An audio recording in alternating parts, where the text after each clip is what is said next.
sahabat Kompas.com, kalian tahu nggak sih kalau tenaga honorer bakal dihapus mulai akhir tahun 2023? Tenaga honorer bakal dihapus karena pemerintah akan melakukan rekrutmen secara outsourcing. Rekrutmen secara outsourcing ini sudah tertera dalam surat edaran Menteri Pan-RB tahun 2022. Di dalam surat edaran itu tertulis bahwa instansi pemerintah yang membutuhkan tenaga lain dapat dilakukan melalui tenaga alih daya. Nah, status tenaga alih daya ini bukan merupakan tenaga honorer.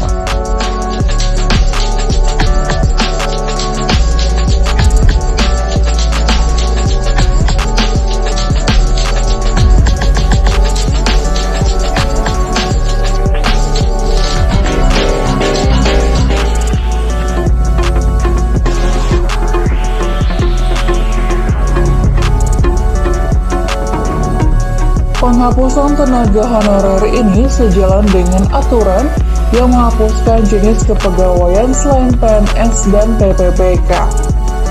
Maka dari itu, pejabat pembina kepegawaian atau PPK diminta untuk melakukan pemetaan pegawai non-ASN di instansi masing-masing.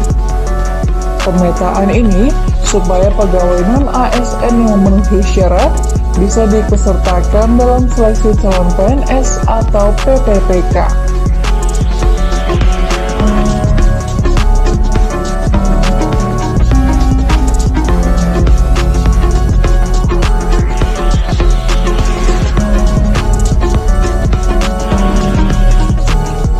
Tapi sebenarnya kenapa sih tenaga honorer ini dihapus? Alasan utamanya adalah karena sistem rekrutmen tenaga honorer yang tidak jelas. Karena sistemnya tidak jelas, para tenaga honorer ini seringkali diupah di bawah upah minimum regional atau UMR. Menteri Pan-RB Cahyokumolo juga sempat mengatakan kalau tenaga honorer memang tak mempunyai standar pengupahan yang jelas. Hal ini lantaran tenaga honorer itu beda sama ASN yang sudah punya standar penghasilan yang diatur dalam UU Ketenagakerjaan. Jadi, penghapusan tenaga honorer ini supaya rekrutmen dan upah pegawai dapat terstandarisasi.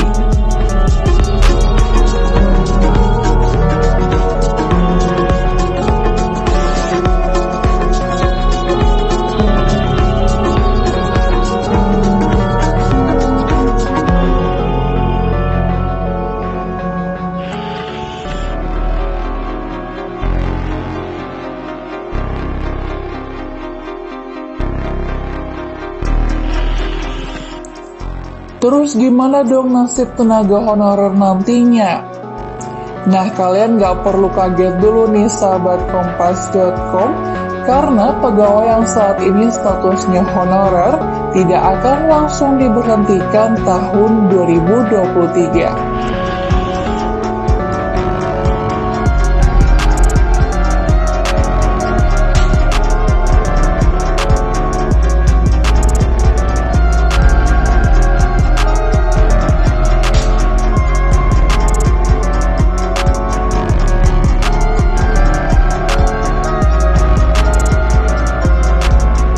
Selain itu, pemerintah juga mendorong tenaga honorer untuk ikut dalam seleksi calon ASN.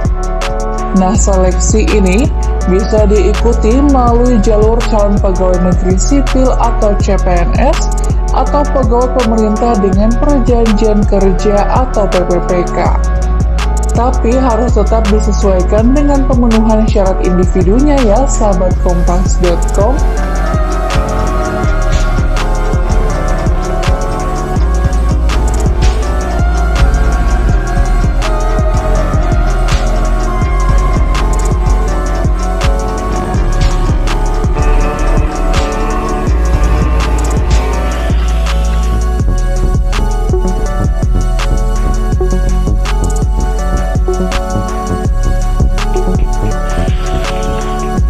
Dengan peraturan baru ini, instansi pemerintah tidak boleh lagi merekrut tenaga honorer.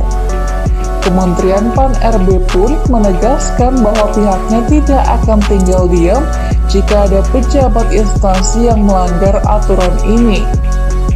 Karena nantinya hal ini akan menjadi bagian dari pemeriksaan bagi pengawas internal maupun pengawas eksternal pemerintah.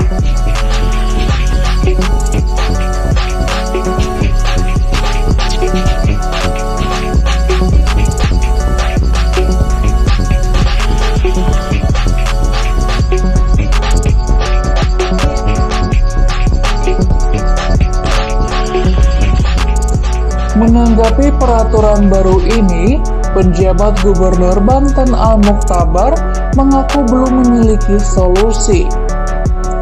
Dia menyebut saat ini pihaknya masih mencari formula terbaik dan meminta masukan dari berbagai pihak.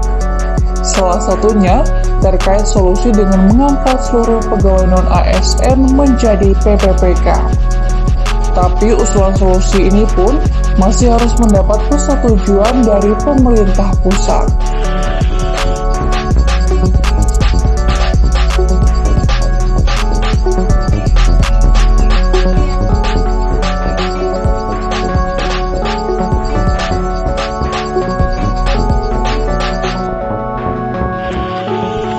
Di sisi lain, Wali Kota Tangerang Selatan Benyamin Daphni sudah menugaskan dinas terkait untuk berkonsultasi dengan pemerintah pusat.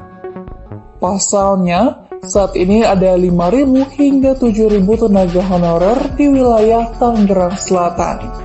Benyamin pun menyebut para tenaga honorer itu bisa beralih menjadi PPPK.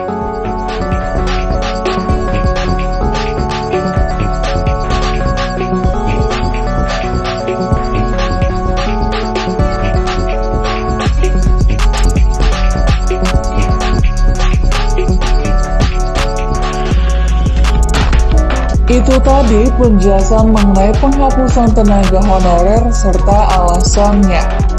Mau tahu informasi menarik dan terupdate lainnya? Jangan lupa untuk terus nonton news update hanya di kompas.com.